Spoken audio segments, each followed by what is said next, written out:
chamada a cobrar. Para aceitá-la, continue na linha após a identificação.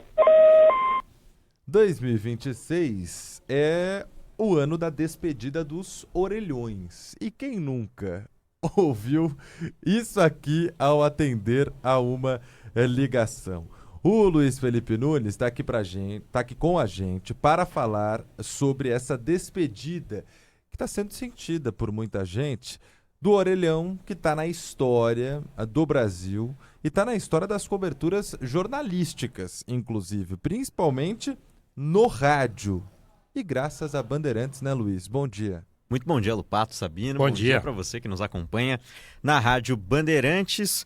Os orelhões, já nos últimos anos, estão diminuindo, não só no estado de São Paulo, mas também no Brasil. A gente está falando de, só no estado de São Paulo, um número que caiu de 42 mil orelhões em 2020 para 28 mil agora em 2025. De acordo com a empresa que tem a concessão para trabalhar com os orelhões aqui no estado de São Paulo, o uso dos orelhões caiu 93% nos últimos 5 anos, ou seja, desde o momento da pandemia de Covid-19. E agora a gente está num ponto onde esses orelhões ficarão cada vez mais raros. No Brasil inteiro, são cerca de 38 mil orelhões e existia, até o final do ano passado, 2025, a necessidade das concessionárias, que são responsáveis pelos orelhões, de manterem esses orelhões em um patamar mínimo, que elas pelo menos cuidassem nas cidades onde existem os orelhões, mas agora houve uma renegociação do contrato. A concessão acabou no ano passado e agora o contrato mudou. Não existe mais a obrigação de manter todos os orelhões nem em todas as cidades. Só ficarão os orelhões até o fim de 2028 em cidades que não possuem cobertura 4G, 5G, onde não há um sinal estabelecido. Então, na cidade de São Paulo, como já há cobertura ampla do sinal, os orelhões podem ser removidos pela concessionária responsável. E até o final de 2028, há a possibilidade dos orelhões permanecerem. Em 2029, existe a chance de nenhum orelhão permanecer no Brasil. Isso cabe às empresas que são responsáveis. A Anatel, que é a agência que é responsável pelas telecomunicações no Brasil, deixou a cargo dessas concessionárias que agora, ao longo desse ano, devem retirar os orelhões das ruas de diversas cidades.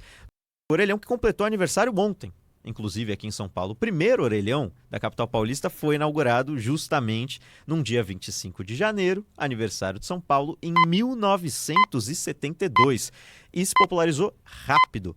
Já nos anos 2000, a gente tinha 1,5 milhão de orelhões espalhados. A queda também foi vertiginosa dos orelhões, que tem o design feito por uma especialista na área das telecomunicações, a Xiuming Silveira, que nasceu em Xangai.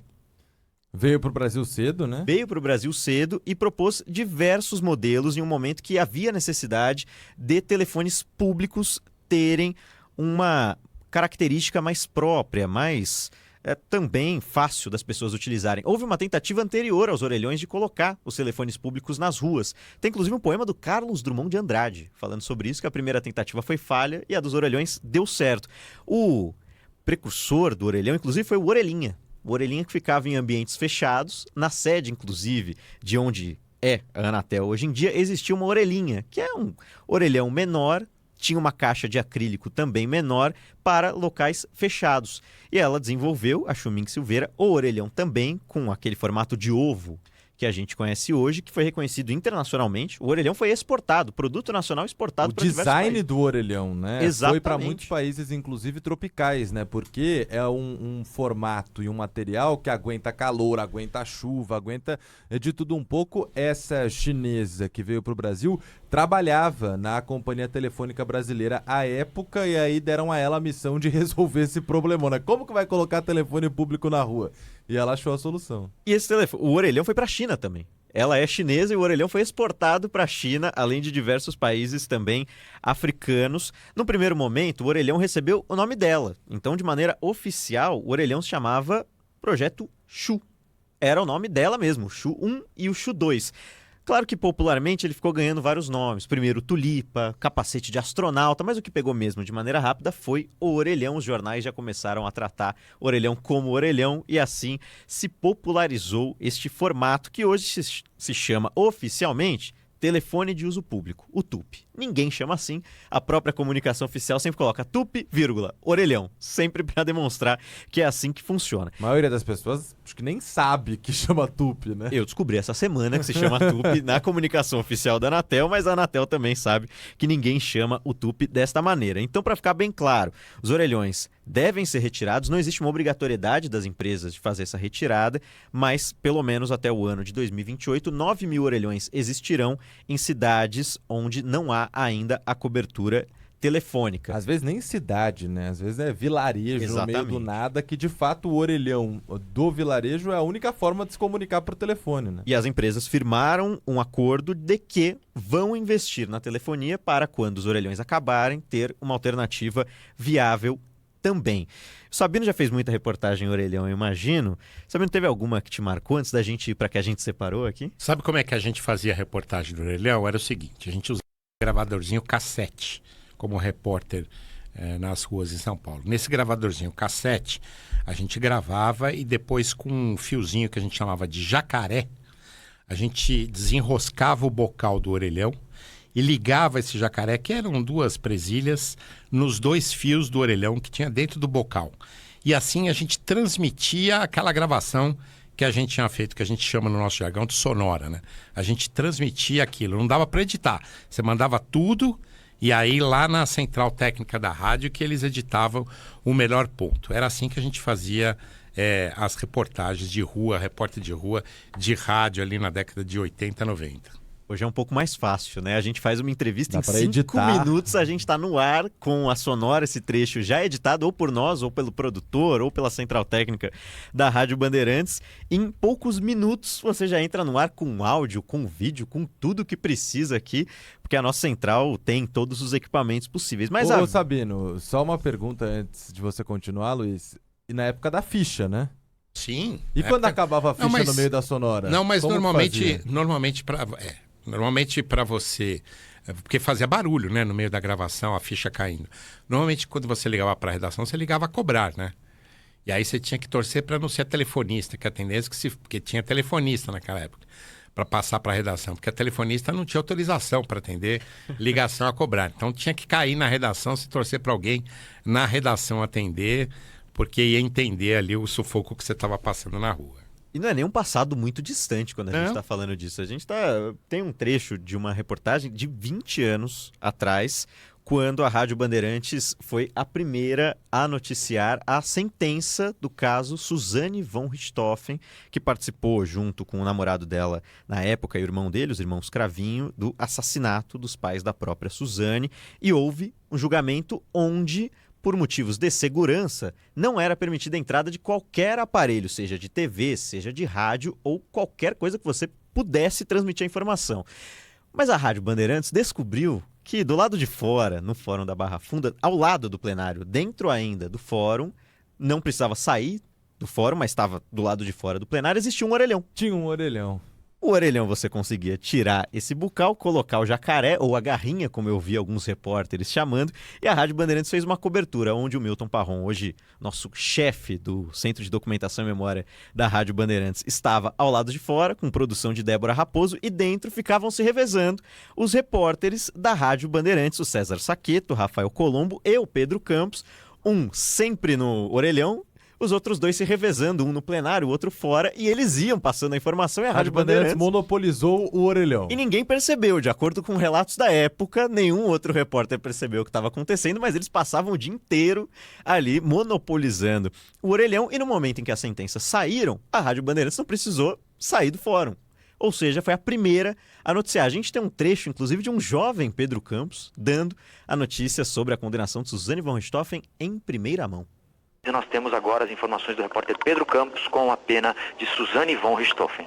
É a mesma de Daniel Cravinhos, 39 anos de reclusão, 6 meses de detenção. Portanto, Parron, ouvintes da Bandeirantes que acompanharam durante todos esses dias o trabalho da reportagem da Bandeirantes, tem aqui em primeira mão, através de um orelhão na frente do plenário 10, a proferida a sentença. Daniel Cravinhos, condenado pelo Tribunal do Júri a 39 anos de reclusão, 6 meses de detenção.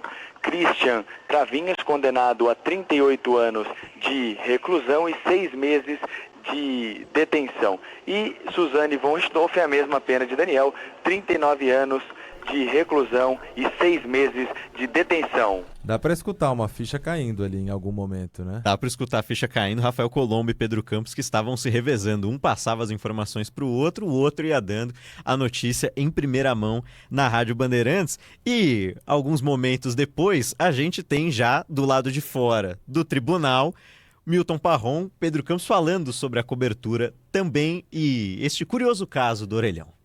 Agora estamos com equipamento aqui embaixo, estamos com um microfone trazido pela produtora Ana Neri. Aparentemente a imprensa já pode circular por essa área do fórum. Descendo para vocês mais 3 equipamentos e com a Débora Raposo também. Ótimo.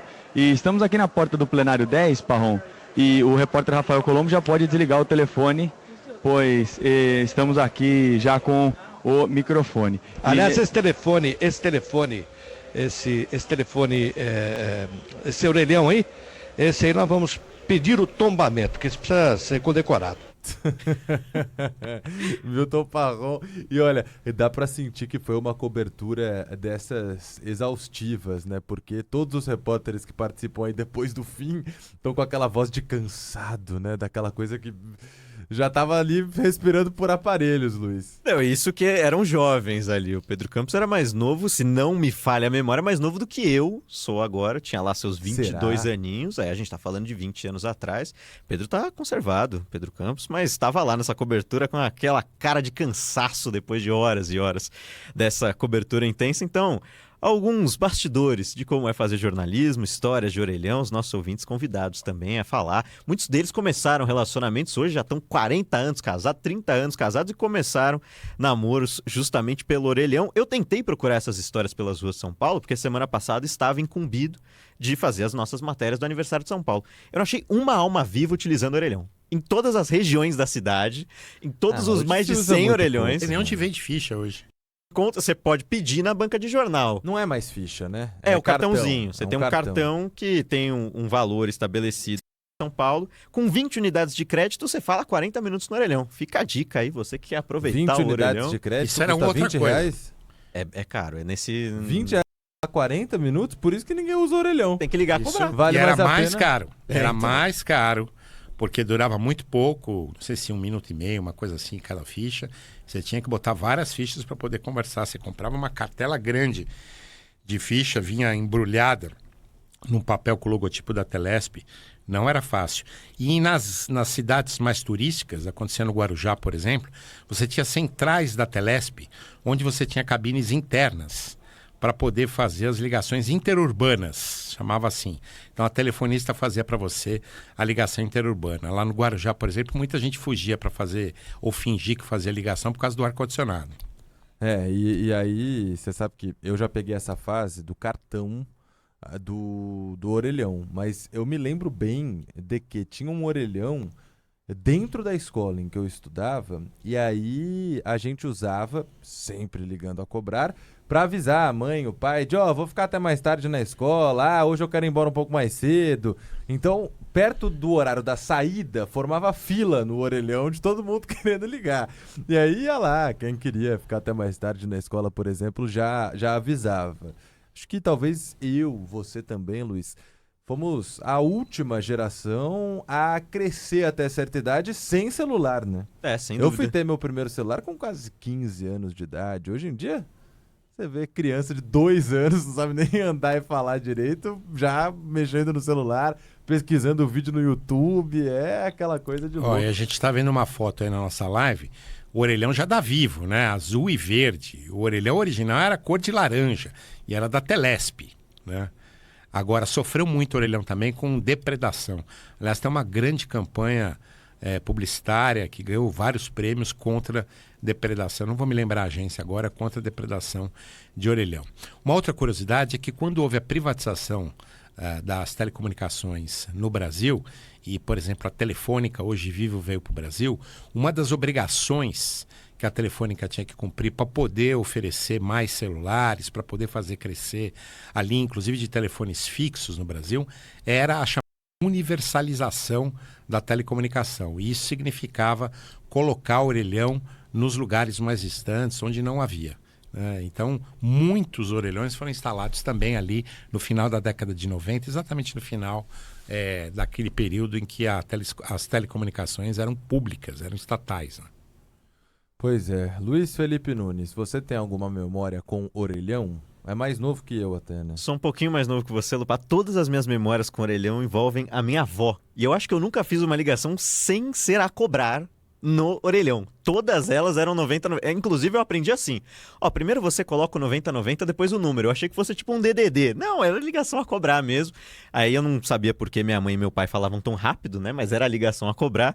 E eu lembro muito da minha avó. Ela que me ensinou muita coisa sobre São Paulo, andar de metrô, usar orelhão. Então eu acho que a gente foi realmente a última geração. Hoje a gente recebeu um relato legal de um ouvinte falando que ontem mesmo, no domingo, levou a filha para conhecer o orelhão, para mostrar como é que era utilizar o orelhão. Ela não fazia ideia do que era, para que servia. Eu sou do time que pode retirar o orelhão. Museu do Telefone, se eu não me engano. Pelo menos tinha o Museu do Telefone Dá para em São mostrar Paulo, também. né? Eu gostaria que pelo menos um ou outro orelhões, né, aqui no estado de São Paulo fossem mantidos, talvez conservados, uma pintura nova, mas algo histórico também, assim como são as cabines telefônicas em outros lugares do mundo. Acho que valeria a pena. Não precisa de todas, né, mas uma ou outra ia ser legal para contar essa história do Brasil. Pois é, e você sabe que você estava falando aí da sua avó e de que sempre ligava a cobrar. Depois foi se popularizando o telefone e era muito engraçado, porque a minha avó era dessa época, de ligação a cobrar, de um orelhão custando muito caro. Aí quem tinha linha telefônica em casa, pagava pela linha, comprava a linha, aí era caro pra caramba também. Declarava no imposto de renda. Isso, e aí no fim se popularizou, custava muito mais barato, né? E aí eu lembro que quando a gente ligava pra minha avó falava, já pelo celular, falava tranquilamente, mas quando ela ligava, meu amigo, era rápida a coisa, ó, almoço domingo, vem e tal, chega a hora, tchau. Ela morria de medo da ligação paga por todo o histórico que tinha, né? E agora, depois ela foi se acostumando já com o uso do celular também. Luiz, obrigado, viu? Obrigado, gente, um abraço. Obrigado, Luiz. Ah lá, tem muito ouvinte falando. História de orelhão. Bom dia, Sabino, Lupa. Bom dia. Nascimento. Bom dia. Lembra da telemensagem? Eu recebi muito pelo orelhão, principalmente em aniversário, em datas comemorativas, enfim. A gente recebia aquela telemensagem, era muito engraçado. Telemensagem nos orelhões. Essa eu não sabia, não. Bom dia, Band. Bom dia, Lupato e bom dia, Sabino, Gilson de Mauá. Eu cheguei em São Paulo há 32 anos atrás e eu namorava com a minha esposa, vim embora para São Paulo. E aí eu ficava falando com ela pelo orelhão, namorava pelo orelhão. Comprava um saco de ficha e ficava 2, 3 horas falando com ela no orelhão e o povo atrás tudo bravo comigo, lá no centro de São Bernardo do Campo. Isso há 32 anos. Ficava falando 2, 3 horas, monopolizando o orelhão. Aí o povo vai ficar bravo. Olha a cartelinha mesmo. de ficha que eu falei na nossa live. Ó. Fernando Godoy, de Osasco, que mandou pra gente aqui, vinha com o logo da Telesp, apontando também que era uma ficha para ligação local, né? Ah, interurbana era diferente. E aí era laranjinha, cada uma das unidades com uma ficha. Você saía pra rua fazer reportagem, Sabino, com um monte dessa no bolso, né? Um monte, a gente recebia da rádio. E olha, também tem aqui o Carlos Moraes, lembrando que a ficha de orelhão comum tinha duração de 3 minutos. E a de DDD, ou seja, interurbano, durava 1 minuto. E aí era prata a cor da embalagem. Os ouvintes estão lembrando de vários pontos aqui. Bom dia, aqui é Robertinho de Guarulhos. Só uma pergunta, eles vão recolher os orelhões? E tem bastante orelhão espalhado na rua. Pode estar sem o aparelho telefônico, mas o orelhão em si está instalado lá. Vai ser recolhido? Vão recolher sim, né? Vão ficar só 9 mil, né? Só 9 mil no Brasil, esse é o número mínimo. Cabe às empresas fazer o recolhimento ou não. Elas, pelo que apurei, vão fazer esse recolhimento ao longo do ano.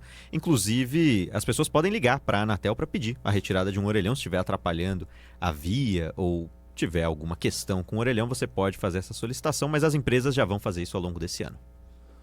Valeu, hein? Luiz Felipe Nunes trazendo essa nostalgia dos orelhões aqui pra gente. Estão acabando. E era uma tendência mesmo que um dia acabassem. Valeu, Luiz. Valeu, gente. Obrigado, Luiz.